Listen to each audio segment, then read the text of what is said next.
Testing. Dry lock. We will not back down.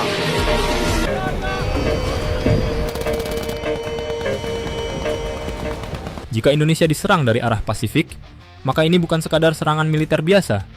Ini adalah skenario perang jarak jauh, perang laut dalam, perang udara jarak ekstrim, dan perang logistik yang menentukan segalanya.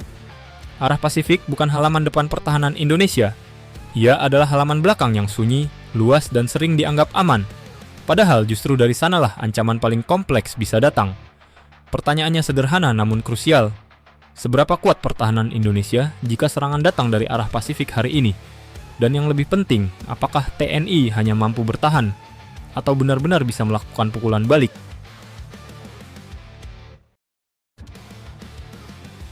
Pasifik, medan perang paling mahal dan paling kejam.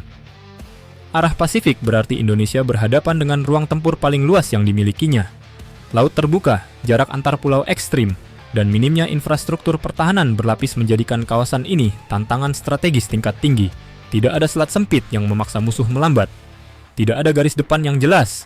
Yang ada hanyalah ruang kosong raksasa tempat perang dimenangkan oleh siapa yang lebih sabar dan lebih siap secara logistik. Dalam skenario ini, Indonesia tidak sedang menghadapi perang cepat. Indonesia menghadapi perang pengurasan.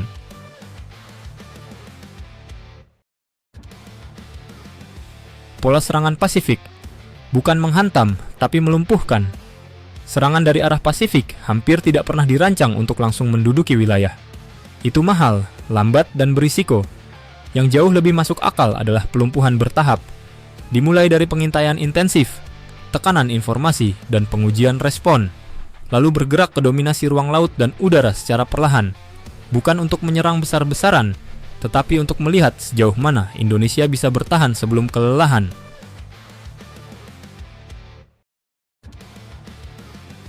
Garis depan sebenarnya, deteksi dan waktu.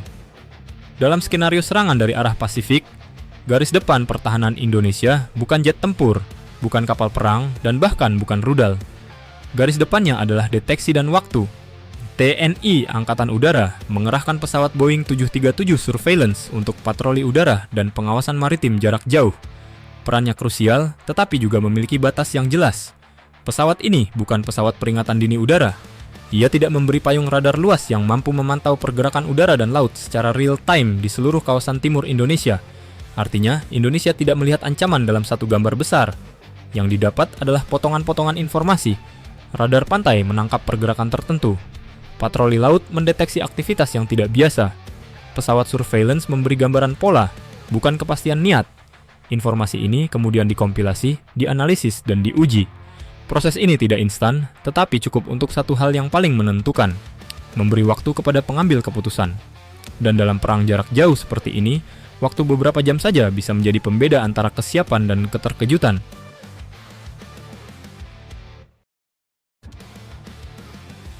Udara, bertahan tanpa airborne early warning, bermain dengan risiko.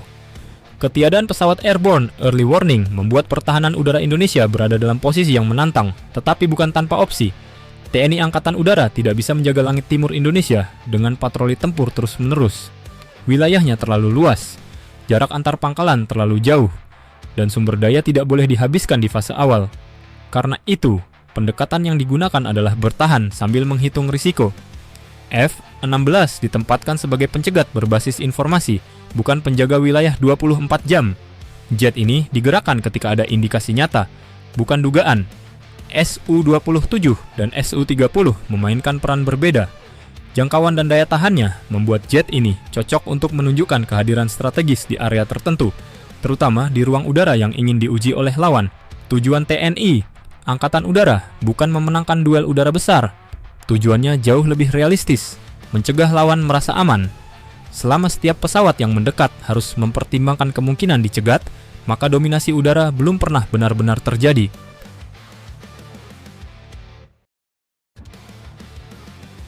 Laut, keunggulan Pasifik berhenti di sini. Di laut, skenario berubah paling drastis. Di laut lepas Pasifik, armada besar punya kebebasan manuver.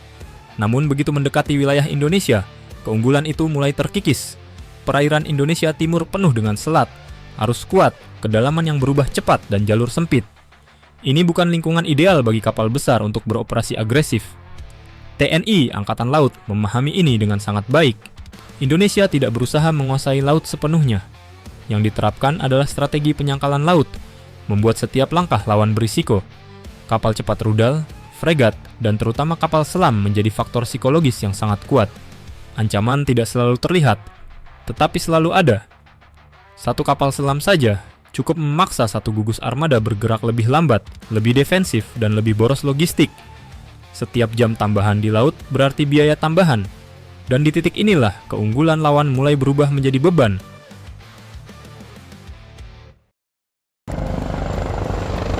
Darat. Papua adalah filter terakhir perang. Jika konflik dari arah Pasifik benar-benar meningkat hingga menyentuh daratan, maka Papua bukan sekadar wilayah operasi. Papua adalah filter terakhir yang harus dilewati oleh pihak penyerang. Berbeda dengan wilayah lain, Papua tidak menawarkan kemenangan cepat. Medannya ekstrim, jalur pergerakan terbatas, cuaca sering tidak bersahabat, dan yang paling berat, logistik menjadi masalah sejak hari pertama. Setiap pasukan yang masuk harus membawa segalanya sendiri. Setiap kesalahan perencanaan akan langsung terasa di lapangan. Disinilah keunggulan TNI AD bekerja secara alami. Bukan lewat kekuatan besar-besaran, tetapi lewat pengalaman, pemahaman medan, dan kontrol wilayah. Operasi darat di Papua bukan soal merebut kota. Ini soal mempertahankan area, mengamankan jalur penting, dan menguras stamina lawan secara perlahan. Setiap hari tanpa kemajuan berarti biaya terus berjalan, dan dalam perang jarak jauh, waktu yang terbuang adalah kekalahan diam-diam.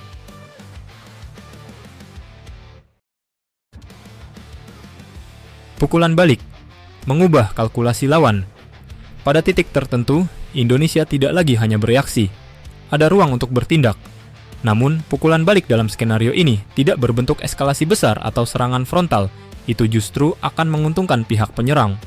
Pukulan balik Indonesia bersifat terukur, terbatas, dan sangat selektif. Sasarannya bukan simbol, tetapi fungsi. Tekanan terhadap unsur terdepan yang terlalu jauh bergerak. Gangguan terhadap jalur logistik yang menopang operasi jarak jauh.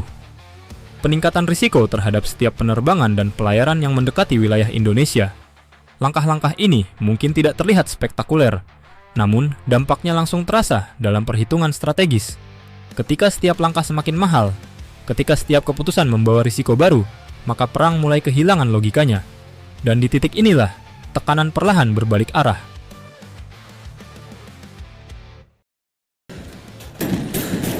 Konteks besar. TNI sedang dibangun untuk skenario seperti ini. Semua skenario ini tidak berdiri di ruang hampa.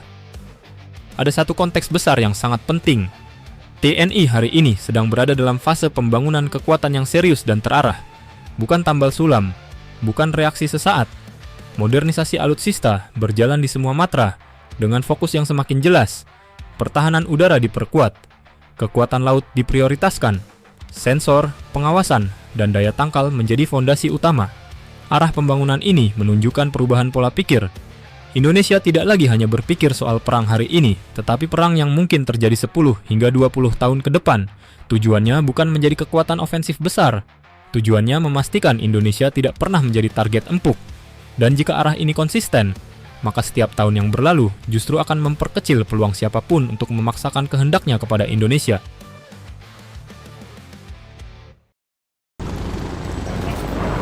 Jika Indonesia diserang dari arah Pasifik hari ini, Indonesia mungkin tidak langsung unggul. Namun Indonesia tidak datang ke medan perang ini dalam kondisi buta, tidak juga sendirian, dan jelas tidak tanpa perhitungan. TNI mungkin tidak mengejar kemenangan cepat, tetapi TNI mampu bertahan, menguras, dan memaksa lawan berpikir ulang. Dan dalam perang modern, pihak yang mampu memaksa lawan berhenti seringkali sudah menang tanpa perlu menembakkan segalanya.